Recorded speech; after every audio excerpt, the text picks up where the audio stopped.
The men's basketball team went from being on the verge of making the Colonial States Athletic Conference playoffs to a complete rebuild after the 2015 season ended. Entering the 2017 season, however, the team has the pieces in place to be right back in the playoff picture. These players and coaches are hungrier than ever before to not only make the playoffs, but capture a conference title. But like any team, it all starts with the leadership at the top.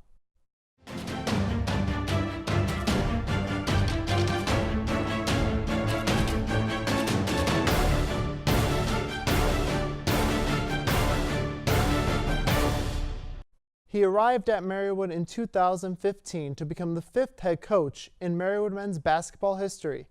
Before arriving at Marywood, he spent 3 years creating and developing a men's basketball program at Georgian Court University. He earned CSAC Coach of the Year honors in 2009 at Centenary University. A West Grant High School graduate, he received his Bachelor of Science in Marketing and International Business with a minor in International Studies from the Pennsylvania State University in 1999. In his 3rd year as men's basketball head coach, he looks to improve on his record from the previous 2 seasons.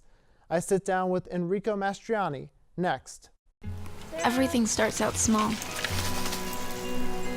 The things that hurt us, they all start from somewhere.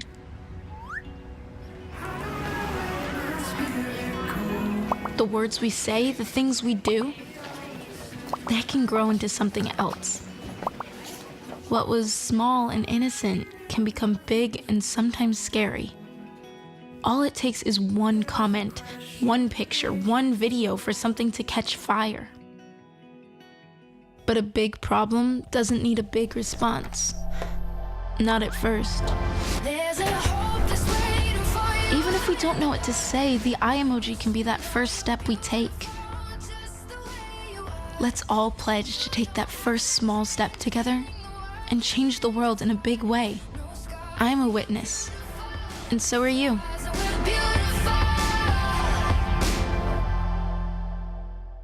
Welcome to the show. I am pleased to be joined by men's basketball head coach Enrico Mastroianni. Welcome to the show. Welcome. Thank you, John. Appreciate it. Basketball season is just around the corner, but I want to go back to the very beginning. Sure. When did you first get into basketball specifically and not any other sport? Well, I mean, I started playing at a very young age, obviously, and the more and more I played multiple sports. So I played basketball, baseball, and football simultaneous, and just kind of evolved that basketball was the sport of choice. Felt best, seemed to have more success, or at least enjoyment with the success I was experiencing there. But coaching was something that kind of always did as a player.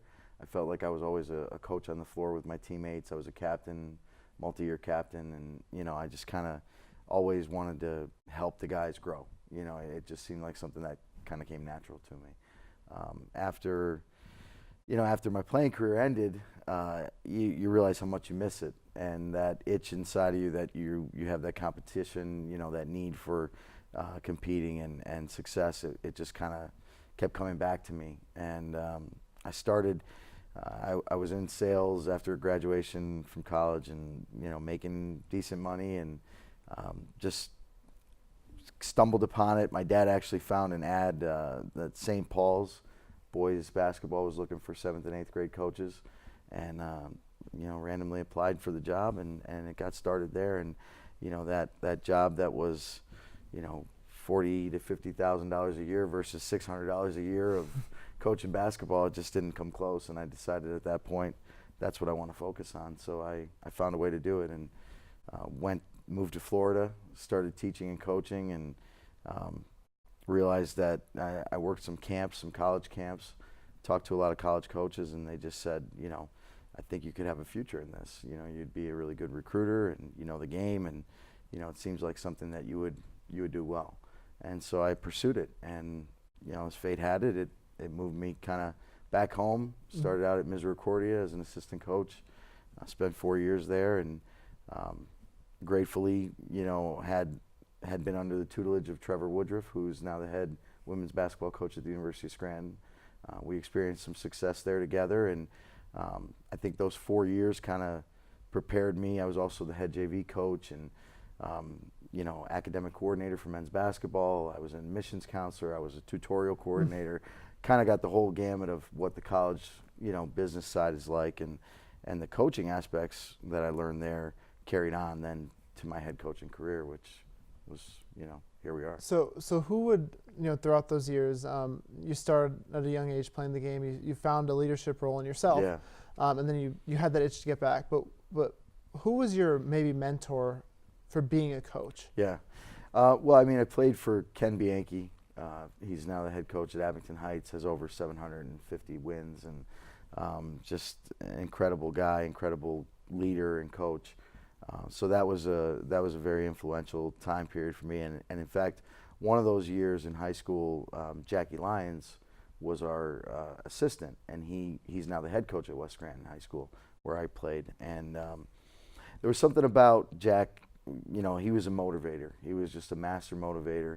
One of those guys that, you know, you hear people say you'd run through a wall for that guy. Like, that's how I felt about that.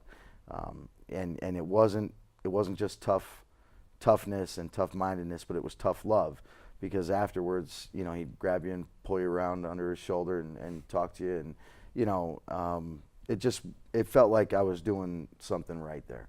And that encouragement, that kind of mentorship, I think helped lead me into this direction. Can you give me, not coaching 7th and 8th grade is Sure. different, but Yeah. when you went down to Florida, Yeah. when you really started to seriously think about coaching as a career, Yeah. do you remember the first game you coached? And what was it like for you? In college. In college, yeah. Well, I can remember my first JV JV game that I coached, that I was the head coach. Yeah, we, you know, it was a barn burner. I think we scored 100 and some points, and there was not a lot of defense played that day. You know, we had like 5 or 6 guys for the whole bench, and you know, had to make it through a full 40-minute game. But that was the fun stuff. You know, those were guys that were fighting their way, trying to be varsity athletes, and you know, we just had fun. We let them go out and play, and it was a good experience. First game as a head coach at Centenary College, that was my first head coaching opportunity, and we played in a tournament up at Plymouth State in New Hampshire. It was a grueling, brutal 6.5-hour bus ride. Oof. It was not something I scheduled. The previous coach that I took over for had scheduled the trip. He had a relationship with you know, the coaches at Plymouth State, and we played Wheaton from Massachusetts in the first round of the tournament, and boy, they were good. They were a team that had won like 23 games maybe the year before. They were ranked nationally, and Centenary, that, as you know, I took over a team that was 4-20 overall the year before, had won a total of 9 games in 5 years, and we were not expected to be able to play with these guys. And we played tough. We didn't win the game, but I think it was respectable. I think it was like an 8 or 9 point loss. And we bounced back the next day and got a buzzer beater win against Bard College from New York. So that was my first win as a head coach. Yeah. So yeah, it was an interesting first experience. It really was. First 2 experiences. So we will be right back with Coach Mastriani as we transition to his arrival at Marywood. We'll be right back. Sure, I look cute now, but when my owner lost his job, it was rough. I was living on the street, and one night, me and this Cocker Spaniel got into it so bad, I wound up looking like an ice cream cone. I cried a little bit, but thankfully I got rescued, so I'm running, I'm jumping, all back to my old self, and I'm ready to give unconditional love, even if you put a lampshade on my head.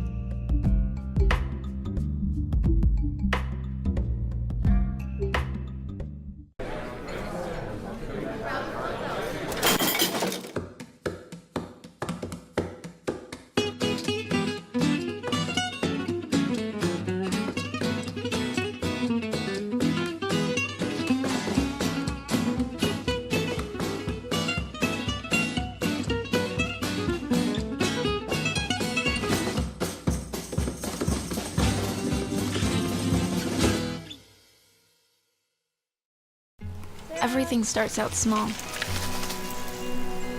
The things that hurt us, they all start from somewhere.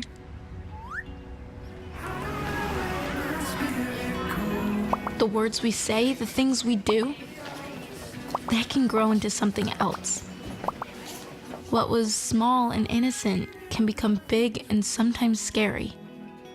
All it takes is one comment, one picture, one video for something to catch fire. But a big problem doesn't need a big response. Not at first. Even if we don't know what to say, the eye emoji can be that first step we take. Let's all pledge to take that first small step together and change the world in a big way. I'm a witness, and so are you.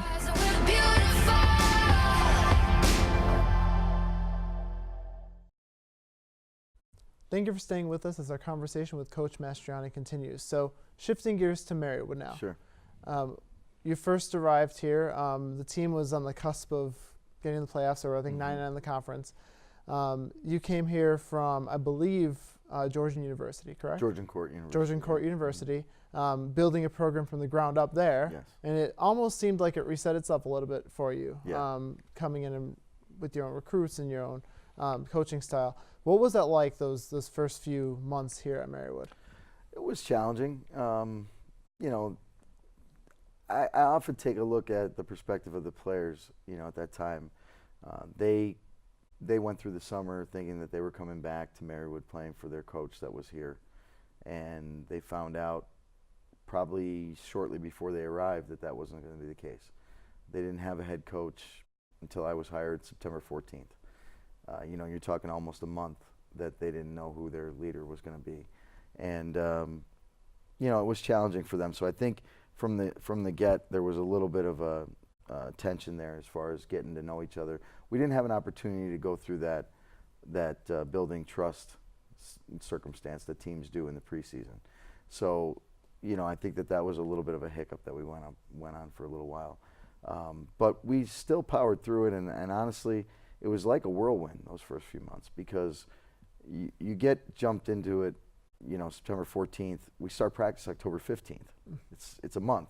And, you know, I didn't have a staff, didn't have really much knowledge of the players at all, haven't seen them play at all. Some guys, you know, I might have known from my past, but that was it. And so it was a little bit of a difficult circumstance for all of us, you know, not just me as a head coach, but for the guys too. Yeah, and why did you choose Marywood? I guess I'll go back to before you actually arrived here. Why did you choose Marywood? What was it about this school? Yeah, it's funny. I kind of think Marywood chose me. I mean, you know, the way it went down when I started so I spent 4 years at Centenary as the head coach there, and left as the all-time wins leader. And, you know, we made the playoffs 2 out of 4 years. 2 times we didn't make it. We lost the last game of the season. One of them was actually here at Marywood. So give credit to Eric for that. But it was tough to leave there. I had started building something that I thought could be a pretty good program. And the opportunity came up at Georgian Court that I thought was unique. It was to start a Division II men's program at a school that was all women for 105 years. And they decided to go co-ed, hire a new coach, and it was a chance to be a first, to start history. So I said, you know what, let's go do it. Spent a year recruiting, brought in a team, had all my commitments in line, and Marywood opened. And I said to my wife, you know, we had 2 small children at the time, you know, we have 3 now, and I said, you know, it's a chance for us to go back home. What should we do? And Marywood was always the job for me. Like when I was at Misericordia, I was an assistant. We used to compete with Marywood. And this was always the one that I would say, man, if that ever opened up, if that opportunity ever arose, I would love to be there. I just thought, you know, the new facility, there was some attraction to it. And so that year I recruited, all of a sudden the job opened up. I asked my wife, and cooler heads prevailed, and she said, I think you need to stay put. I think you promised these guys that you're going to coach them, they're going to be the first ever. You need to stay and do this. And I did. And so I spent 2 years doing that, and sure enough, after 2 years, it opened again. And I just said, how many times can you tempt fate? You know, it's like somebody's trying to get you to go back home. And you know, it's been a blessing. I mean, we have, like I said, a 3rd child. Now we have our 2 daughters, and now we have a newborn son. And now we're near our family where my mom and her parents can see their grandkids. And it's a good situation. It worked out because you've been here for 2 Yeah. years there? Yeah, and you know, I think we're we're really in a good place right now. And I will get to that in a moment. But I want to talk maybe one last question before we go to break. I want to ask you about, I guess, your coaching style. Do you take it from your previous coaches who you were assistants to, and how would you describe it? Can you compare it to anyone else? It's funny. I have this conversation with people all the time. Coaching, like everything else, is derivative. Everything. We take from each other all the time, and I wouldn't call it stealing because I think we all share knowledge. Just even the National Association of Basketball Coaches, NABC, whenever they have the Final Four every year, there's a big convention, and we all go to this convention, and there's clinics all day long. All the top coaches in the country do clinics, and they teach the game, and they teach their offense, or they teach their defense, or they teach their pressure, or whatever it is. And so you take notes and you develop your own philosophy. A lot of what I do is obviously derivative of what Trevor did at Misericordia, and I've had many conversations with Kenny Bianchi at Abington Heights about things that we did, and but then I think you kind of adopt your own style. I love defense. That's what I'm about. And so our guys from the day one when we get in the gym, that's the first thing that we do. It's what we do pretty much every day, and we're gonna teach offense because we need to teach offense. You need offense but too. But we believe that you got to stop guys first, and so everybody has their own philosophy, but we all kind of share in the game the same way. Well, we are going to get into your guys that you have now after the break. When we come back, we talk to Coach Mastriani about this upcoming season and what we can expect from his team. Next. Hi. You think you're probably sober? Yeah. But you're thinking about taking the back roads home, just in case. Why would you do that? Probably okay isn't okay. Call a cab, a car, or a friend. Good choice. People think I'm trash, but they're wrong. Today, I'm just an aluminum can, but one day, I could be a stadium.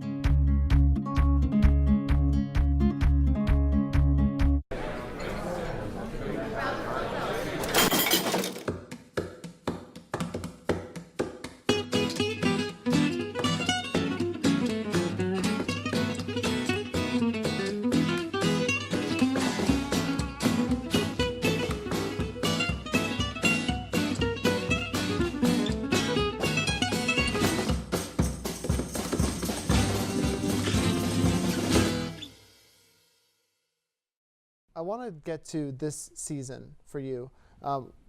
You went from 2 conference wins in your first year to 5. Right. How can you get to 8 or 10? I think we can. I think we're there right now.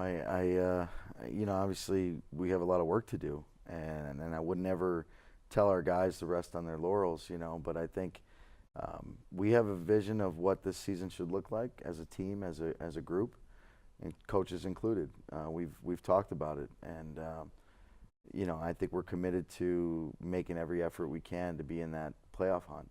So it would take 8 or 9 conference wins, maybe 10, to get there. And the conference is tough. It really is from top to bottom. I would say basketball is the one sport. I mean, and I'm sure all the sports have similar, competitive levels, but I feel like basketball on any night in men's basketball, somebody could win that shouldn't. And so we really have to make sure that we take care of our home court.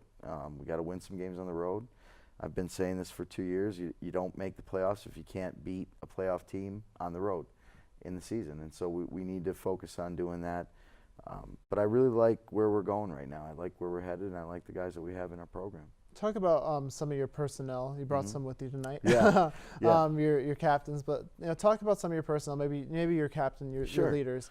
Yeah. What do they bring to the table?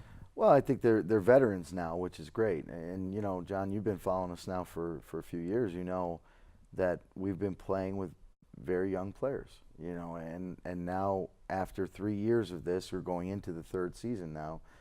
You hope that what you've been doing every year is starting to build in their minds, and you could see it. You could see it in some of our early practices. You could see that the guys are focused. They're committed. It doesn't take as long to teach, simple concepts. things that last year and the year before I'd have to repeat 10, 15, 20 times before it sunk in with somebody or all of them. Now it's like, say it one time and we're moving on to the next thing. You know, we get it fixed. So, and they have a lot to do with that, these guys. I mean, they're seniors, they're veterans, they're intelligent guys, they're hardworking guys, and they're good role models too. So it's nice all around for our young freshmen to be able to see them in that leadership role. It helps. And you've obviously now had a few years to recruit. Talk about some, like maybe one or two of your freshmen for a little bit. Yeah. What are you seeing out of them? Who's standing out in your eyes so far? It's hard to only talk about one or two of them. Honestly, they're all. I wish we had 30 minutes. No, I know. I mean, they're all really, really good, hardworking kids, and I think in some ways they all have an opportunity to help us this year. Some maybe more than others. I'm not sure exactly how that's going to shake out. It's still early to tell. But I think, we've been very pleased with, everybody loves Joey Monahan. Joey Monahan is everybody's favorite person on campus right now. Joey's a big, bushy, redheaded, smiling guy. But when you get him on the court and in between the lines, he's a beast. I mean, he's just tough. And he's one of those guys that would run through a wall for you, and it's been a pleasure to coach him so far. I hope I hope his potential is met throughout his time here, and I have no doubt it wouldn't be for any reason, that he would be doing it, that he wouldn't meet that. I mean, he's just constant effort all the time, which is great. Now, you had former Penn State football player Lee Rubin come to talk to your guys, and now inspirational speaker Lee Rubin talk to your guys.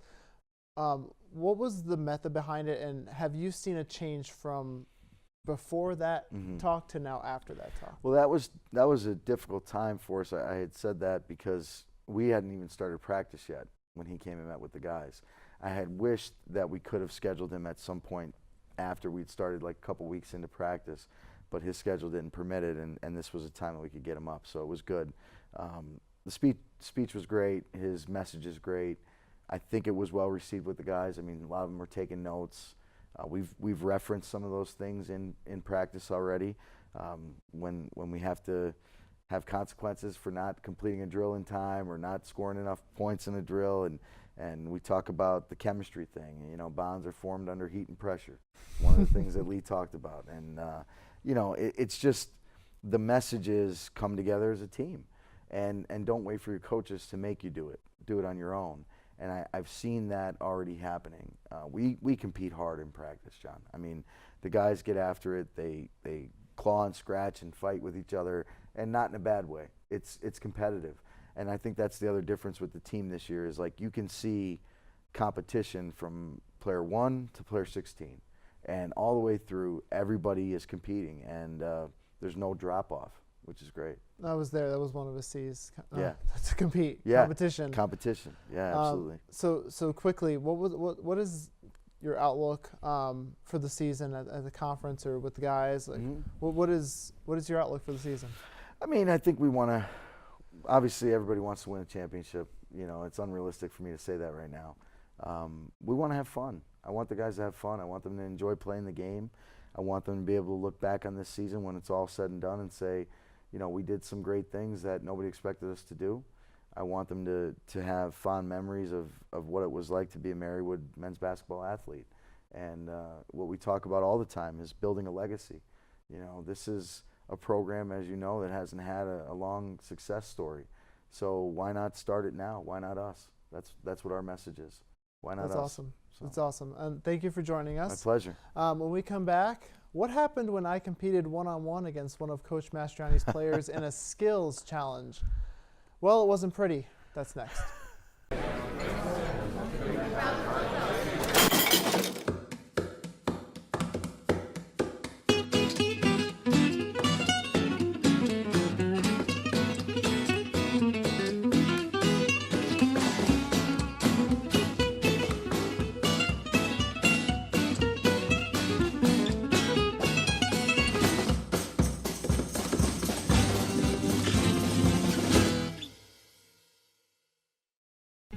Everything starts out small.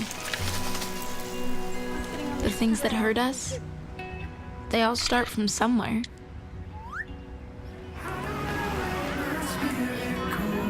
The words we say, the things we do, they can grow into something else. What was small and innocent can become big and sometimes scary. All it takes is one comment, one picture, one video for something to catch fire. But a big problem doesn't need a big response. Not at first. Even if we don't know what to say, the eye emoji can be that first step we take. Let's all pledge to take that first small step together and change the world in a big way. I'm a witness, and so are you.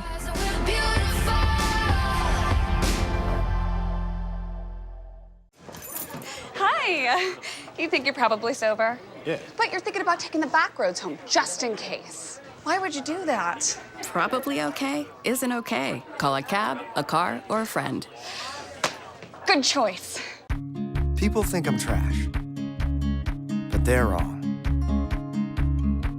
Today I'm just an aluminum can, but one day I could be a stadium.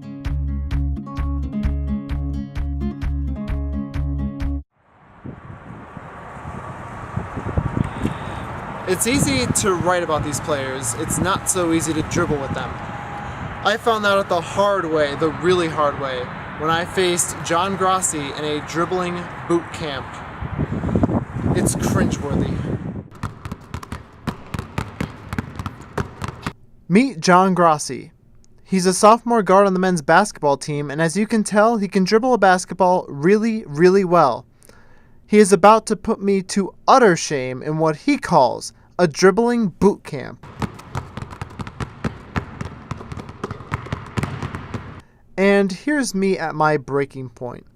I was impressed at what John could do with just one basketball. I was intimidated when he could handle two basketballs, but I completely gave up when I saw him do that. Like seriously, who is actually able to do that? Not me, that's for sure. Let's backtrack and show you some of the lowlights from my boot camp with John.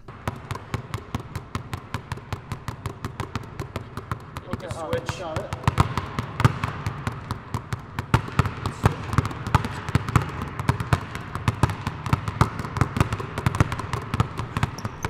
There you go.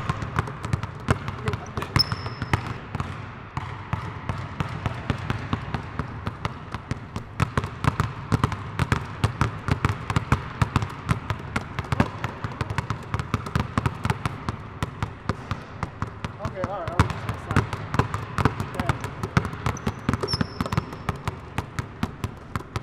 Also works on hand-eye coordination and keeping each dribble in rhythm. Something that I lack, as you can see. So what we're going to do is we're going to throw one up, so to the side. We're going to dribble these two, and you'll see when I throw. Yeah, so yeah, I'll just- throw it. 1, 2, 1, 2, 1, 2, 1, 2.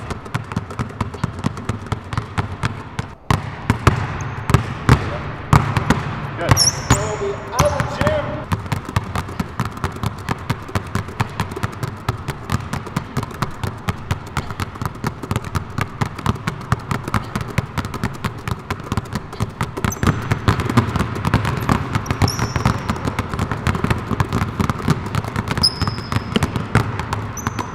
Actually add onto that, you throw one up, and you'll add across.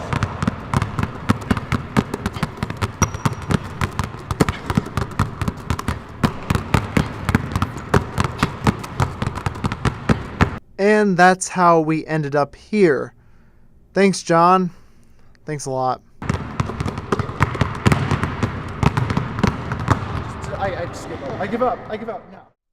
Next, I sit down with the 3 team captains for Marywood men's basketball as they look to lead their team in challenging for a CSAC playoff berth. Don't go anywhere. In an attic, miniature construction worker figurines aim jackhammers into the holes of a leather belt. Standing on scaffolding, painter figurines work on the back of a red high-heeled shoe while others appear to paint the tip. Under a bed, a figurine of a patient lies tucked in the pocket of a white shirt while doctor and nurse figurines stand nearby. Mechanic figurines install a SIM card into a laptop. Nearby, more figurines stand among numerous household items. Your stuff can help fund job training and placement in your community. The Goodwill and Ad Council logos appear. goodwill.org.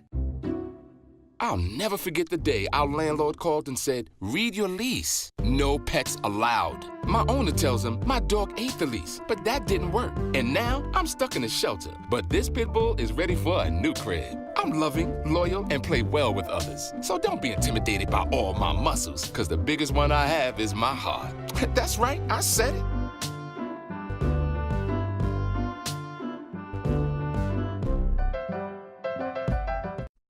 Welcome back. I would like to introduce Marywood men's basketball players Kendall Farrell, Jeremy Ringland, and James Curley. Welcome to the show, guys. Thanks, Thank you. Appreciate it. Just spoke with your coach. We're going to get into this season in a few minutes, but I want to start with how you guys, each of you, got into basketball. When was the first time you picked up a basketball? Who was your influence?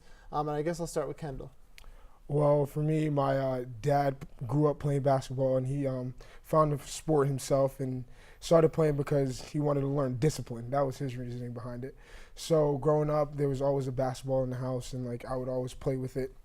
And as I got a little bit older, there was a church league, basketball league that my dad played in, and I would always look forward to those games and watching him play, and he was a really good player. So that was just me looking at him and wanting to be like him when I grew up. So that's how I got into basketball. And in middle school, I started playing in that church league, and that was my first sense of organized basketball. And from there, I played in high school. I'm from Brooklyn, New York, played in high school, and got recruited to come to Marywood to play here. Now, Jeremy, I could see you guys are all tall. I'm not going to pick on your height the whole time. But I don't know how tall you were as a kid, but when did you start to pick up a basketball and start messing around with it? Probably around 3. My brothers had played. I have 2 older brothers, and they both played basketball. So I was always competing with them, try to be as good as them, even if it was just in the backyard shooting hoops. And then my dad was always out there with us, so we'd have 2-on-2 games, and that's where it started. And from there, my dad was actually my coach, and he coached me until around middle school, and then high school, played through high school, and got recruited to come here. Yeah. So you had that competitive fire even in the backyard, as all of you probably do. What about you, James?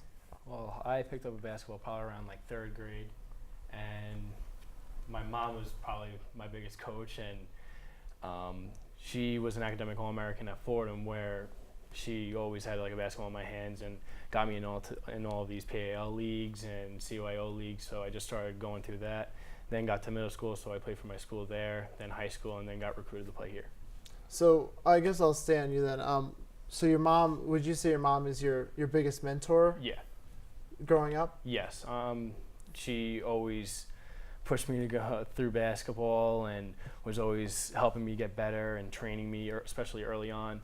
And was always my shot doctor, so I always went to her if my shot wasn't right.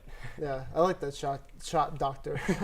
What about you, Jeremy? Who was your, biggest mentor, your inspiration, growing up as a basketball player? I'd probably say I had 2, and that would be my middle brother, Justin, and my dad.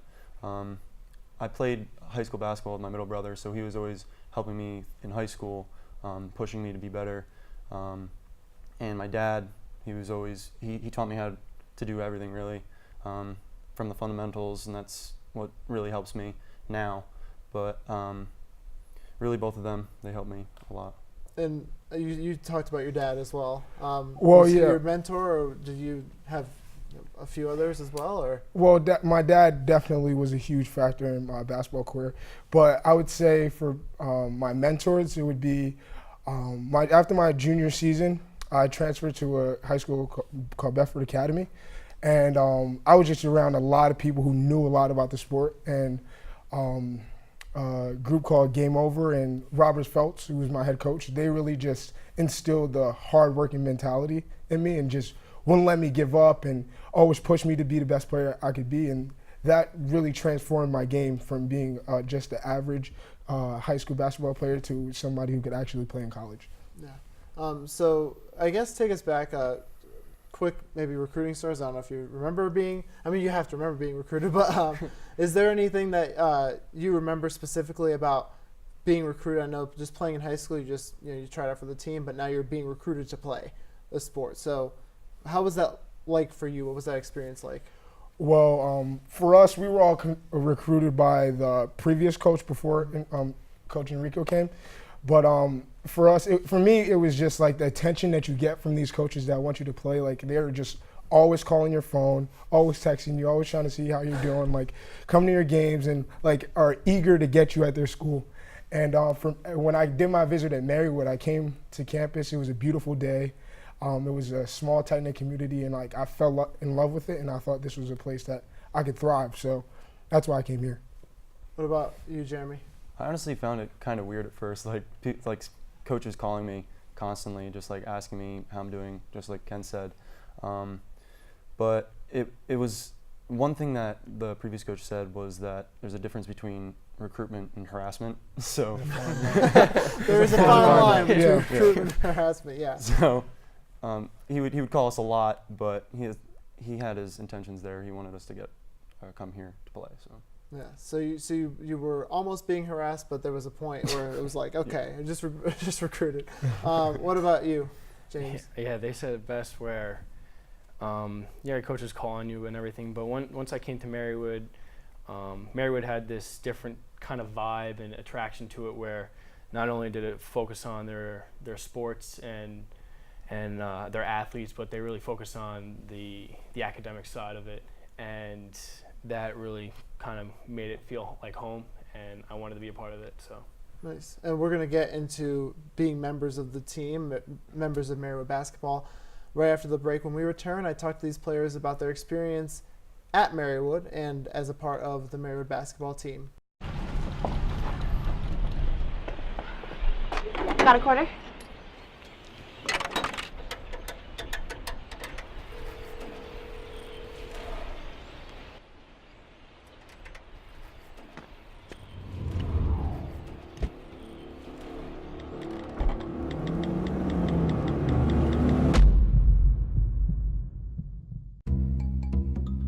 Sure, I look cute now, but when my owner lost his job, it was rough. I was living on the street, and one night, me and this Cocker Spaniel got into it so bad, I wound up looking like an ice cream cone. I cried a little bit, but thankfully I got rescued, so I'm running, I'm jumping, all back to my old self, and I'm ready to give unconditional love, even if you put a lampshade on my head.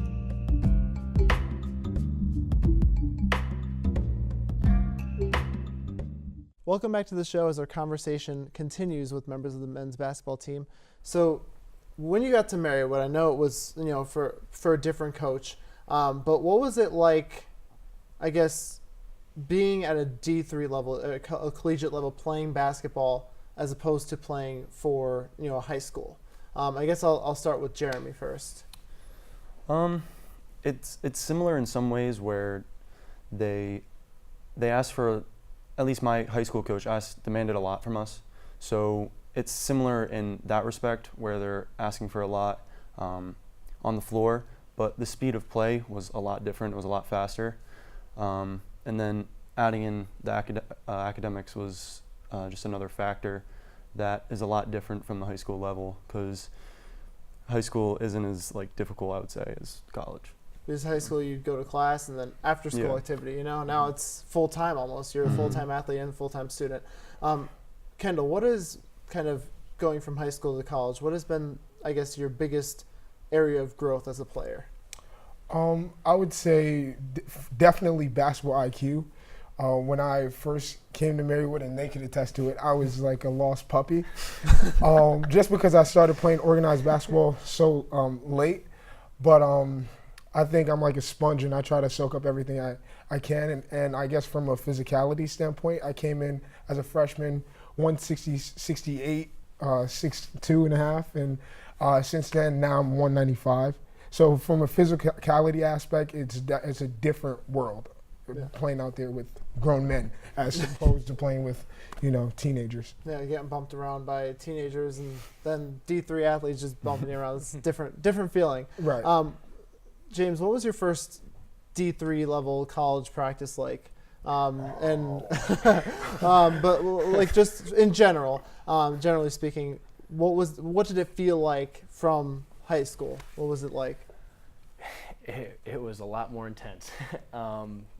Obviously the physicality, the quickness of every other player, and realizing that now you're kind of with every other top dog in their high school and they're in their area, and realizing that in order to win, that you really gotta help and focus and really come together as a team to win. And I would say my first Marywood practice was definitely difficult and a lot of running. A lot of running. But I mean, it just comes with playing, and if you want to win, you got to put in the work. And I know, all of you spoke about academics as well. I guess I'll go to Jeremy on this. What is it like? A lot of people don't know. Being a student is difficult enough, but what is it like being a full-time student athlete? You're constantly on the go. You always have somewhere to be, something to do. But I think that kind of like helps in a way, because your mind's always working. So right when you get out of practice, you're like, oh, I got to do my homework. So you're already in that mindset. I just got this done. Let me get something else done. And that's how I kind of feel. That's how I succeed in academics. You have 2 majors,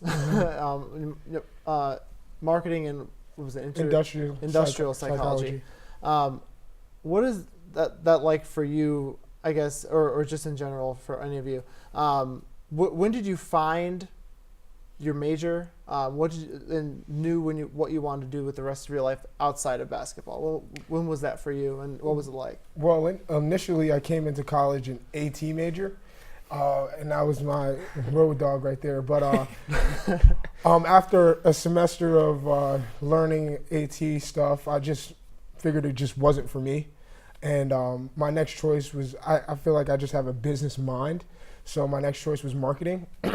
And I spoke to my advisor, and I wanted to know how people think, and he suggested industrial psychology. So that's when we made that marriage.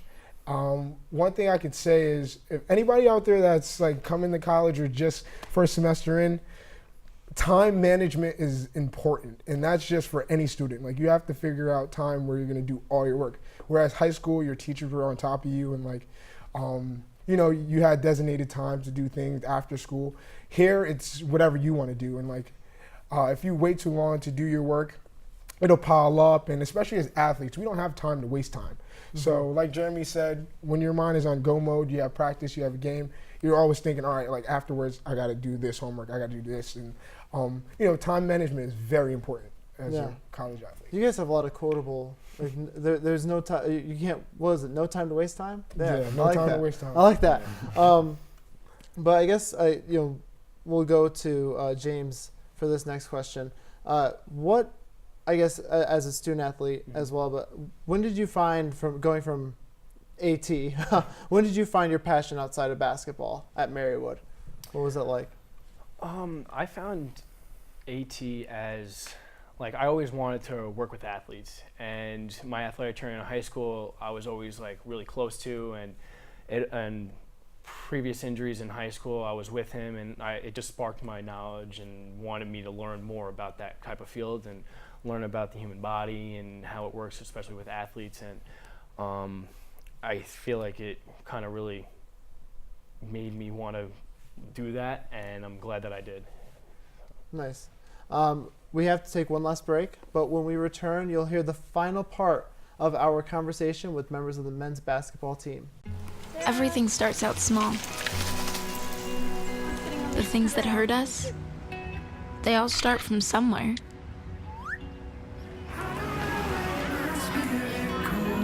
The words we say, the things we do, they can grow into something else.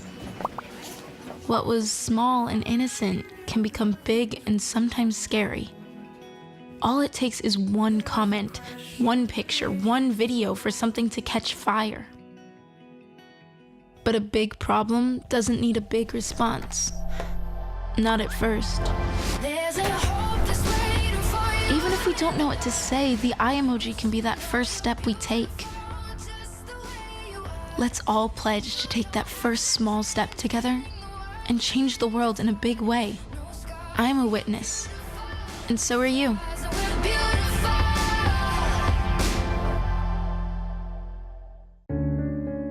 In an attic, attic, miniature construction worker figurines aim jackhammers into the holes of a leather belt. Standing on scaffolding, painter figurines work on the back of a red high-heeled shoe while others appear to paint the tip. Under a bed, a figurine of a patient lies tucked in the pocket of a white shirt while doctor and nurse figurines stand nearby. Mechanic figurines install a SIM card into a laptop. Nearby, more figurines stand among numerous household items. Your stuff can help fund job training and placement in your community. The Goodwill and Ad Council logos appear. Donate stuff, create jobs. Find your nearest donation center at goodwill.org.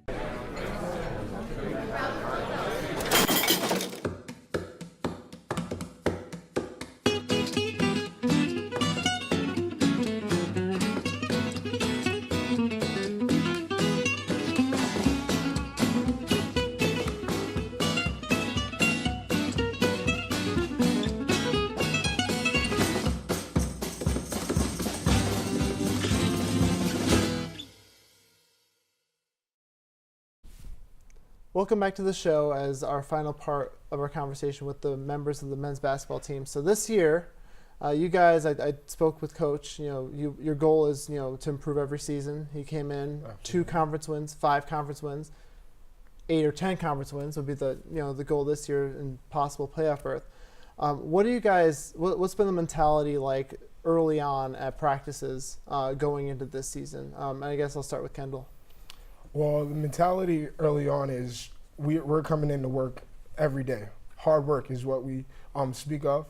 Obviously, our ultimate goal and dream is a CSAC championship, but we want to have small goals first. So every game at a time, we'll work and get it win by win by win, and playoffs. And then at playoffs, it's a clean slate. Anybody. Fair game. So definitely hard working and just having faith in your teammates and believing in one another. And we can't ask for anything more from our players and teammates. Like, as long as we believe and work hard, anything is possible. Yeah. And I know that I touched on it with Coach too, that Lee Rubin came to speak with you guys. James, what was that like to hear from him, and what kind of? I know he talked about a lot of different things. He had his 5 C's. But what stood out to you, and what do you think is the most tangible point that he made that you can put on this season and put on maybe the young players or even yourself? One of them I thought was having confidence in yourself and confidence in your players and your teammates. Always encouraging them, having a positive attitude, and making everyone around you believe that and make them believe in their abilities. And if everyone plays with confidence and knows that they're gonna hit the next shot, or they know that I'm gonna pass this into whoever, and I know they're gonna get a bucket or whatever, like just believing in each other and having confidence in each other will also help with chemistry and help us get some wins. Yeah, confidence is the driving starter to that. So Jeremy, what about, I guess, looking at, you guys are all captains, you're all seniors on the team, leaders in your own right. What are you looking to instill in the younger guys? Because everyone has a role in the team. The recruits, the freshmen. What are you looking to instill in them? Just to work hard every day, just like they both said. If you work hard, you're going to get better, and if you get better, you're going to win more games. You're going to compete more, and you're going to help everyone else who comes into the program to get better as well. So that's the main thing. And what's one thing that you are looking at in yourself that you want to get better at this season from the previous seasons that you've played? Probably my rebounding and stamina as well, just because I'd struggled with them previous years. So. And Kendall, I'll ask the same question to you. What is this year, if you could take one aspect of your game and elevate it one more notch, what would it be? I would say mental toughness. I feel like that's held me back in the past the most. Athletic ability is there, but mental toughness and not getting on myself as much as I did in the past, I should be fine, a better player if I just get it up there mentally. Yeah. And then what about you, James? What kind of tool can you bring to the table or elevate, tweak a little bit to make yourself a better player? I would say having that next play mentality. Say I miss a shot or whatever, don't dwell on it, and because basketball is such a fast-paced game that anything can happen in a second. So I would also tell it to the younger guys too, if anything happens, guy goes by you or you give up a shot, and just get it out of your head quick, because it can change, and don't let it affect your performance, and that's what I would say. So I know I just talked to Coach Enrico, and what is it like playing for him?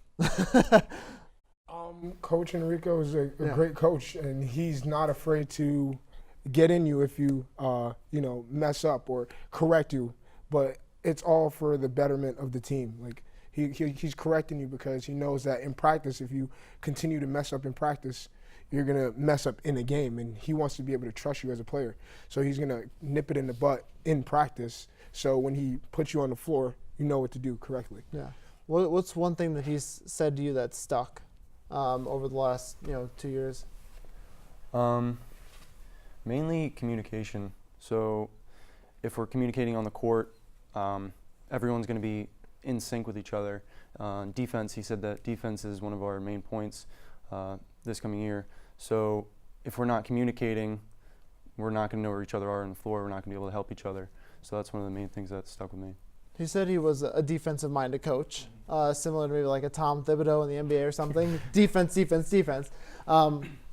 What can you personally do, James, to help that? And all three of you, but the question is directed to you. But what can you do personally to help the defensive cause of your team?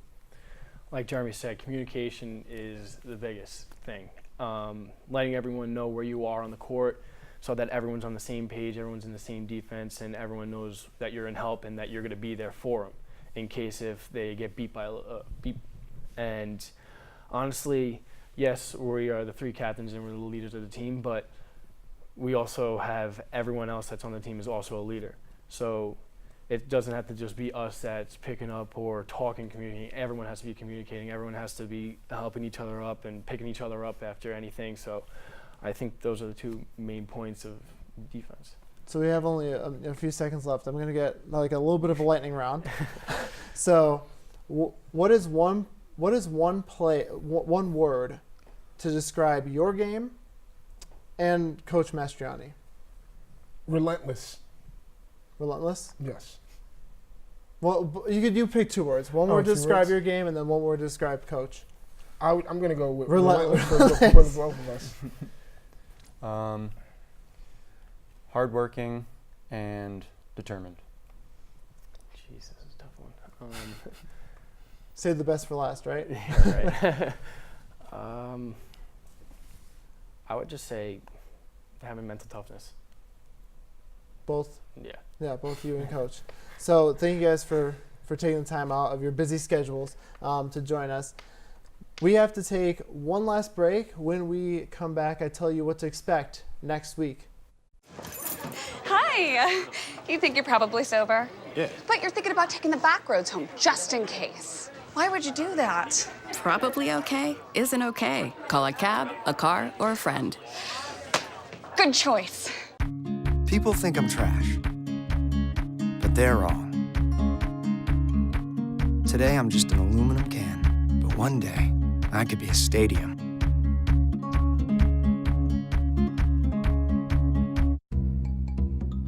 Sure, I look cute now, but when my owner lost his job, it was rough. I was living on the street, and one night, me and this Cocker Spaniel got into it so bad, I wound up looking like an ice cream cone.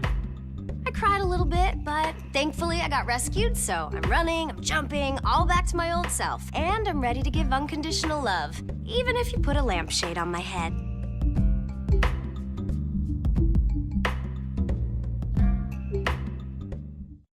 I want to thank Coach Mastriani and his players for taking the time to talk with us tonight.